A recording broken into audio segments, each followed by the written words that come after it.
Hello! Hello! Magandang araw at magandang buhay at panibagong vlog na naman si Bonsai Stang Lumpo. So, ang gagawin natin ngayon is i-trim ito. Okay? Para lumakas palalo sa parting baba. Kasi nakikita natin dito, medyo makapal na masyado yung kanyang mga twigs. So, kailangan pa nating linisan para magkaroon siya ng mas marami o sumiksik pa yung kanyang twigs. Ito ay isang kamuning tulis. Yan. So pinapakapal lang natin dito yung ibang sanga. Okay? At the same time, kasi kapag ganito kakapal, hindi maarawan dito sa ibang part. Okay, natatakpan. So kailangan nating bawasan para masinagan ulit ng araw yung mga ibang lower part ng sanga. Okay, para lumakas. Okay, so let's start. Gupit-gupit lang muna tayo ngayon. Tanggalin yung mga sanga na hindi na natin kailangan at iwan yung mga kailangan na sanga. So mayroon tayong iiwanan dyan na tinatawag nating sacrificial branch. Yan. So dahan-dahan na gupit. Dapat ang kamuning tulis ay may maiiwan na dahon. So napapabilang ito sa hindi kinakalbo na bonsai. Yan. So pagandahin ulit natin yung ating halaman. So enjoy lang sa patunood hanggang sa magupitan natin itong bonsai materials na ito.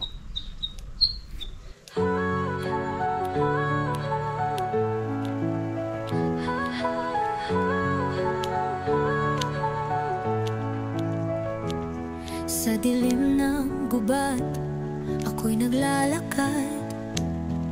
Scout ranger, ako sniper sa likod ng lakad.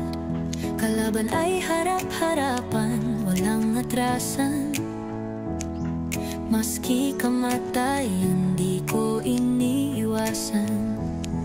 Tinamaan man ako, di ako sumuko. Sugatan ng katawan, pero buo ang puso. Buhay ko'y bonsai, maliit pero matatag. Bawat sugat, kwento ng isang tunay na tapan. Laban lang, walang iwanan. Tatako'y tapang, puso't paninindigan. Bonsaiistang lumpo, kahit saan itapon. Tuloy ang laban kahit padurog, di guguho. Di lang sa gubat, pati sa buhay. Bawat pagsubok akin ang nasubaybay. Minsan bumagsak pero lagi bumangon. Sa likod ng ngiti may libong hamon. Kahit may pilay, hindi pipikit. Pangarap ay tanaw, di ko i-give up to legit. Bonsai man ako, pero puno ng lakas. Aking tapang di mo kayang sukatin sa tatas. Laban lang, walang iwanan. Tatako'y tapang, puso't paninindigan. Bonsaiistang lumpo, kahit saan itapon. Yon, at natapos na nga nating gupitan itong ating kamuning tulis. Yan, ito na yung kanyang itsura. Yan. So gumanda na ulit yung ating bonsai. Yan. So malapit na siyang mabuo dito. Yan. At dito na lang sa parting taas ang ating bubuuin at pati dito sa parting baba. At kung mapapansin nyo, mayroon siyang mga sanga na iniwan natin na hindi winire, katulad nito. Yan. Okay? katulad din nito. Ang tawag dyan mga sacrificial branch. Yan. Okay, may mga makikita tayong mga hindi na wire na sanga. So ang trabaho niyan, ang sacrificial branch na tinatawag, kung ito hindi natin i-wire, ang papalakihin niya dito sa part na ito. Okay, at pati din dito, yan makikita nyo dito, oh, hindi na wire. Yan ang palalakihin yan dito sa part na ito. Okay, ganun din dito sa kabila. Yan, may mga sacrificial branch tayong hindi na wire. Yan, oh, kikita nyo. Yan.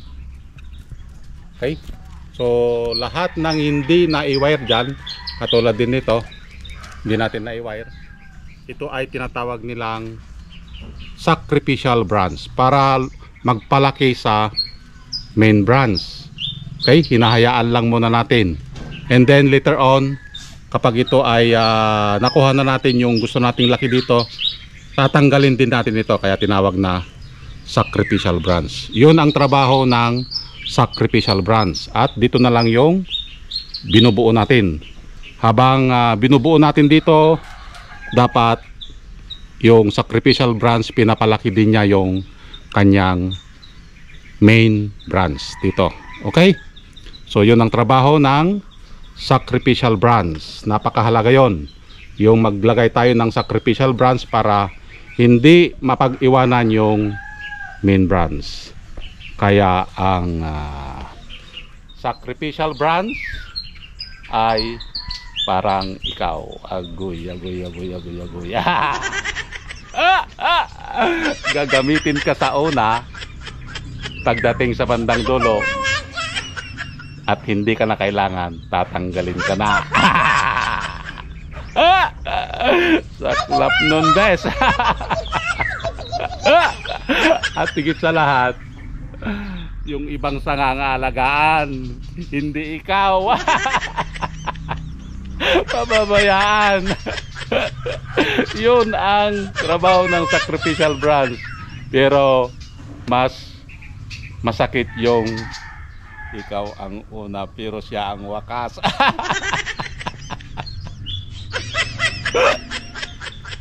Nadamay na naman si siya dahil sa sacrificial branch. Kaya ano mong gagawin, ipaubaya mo na. Sakit nun, siya ang una pero iba ang wakas.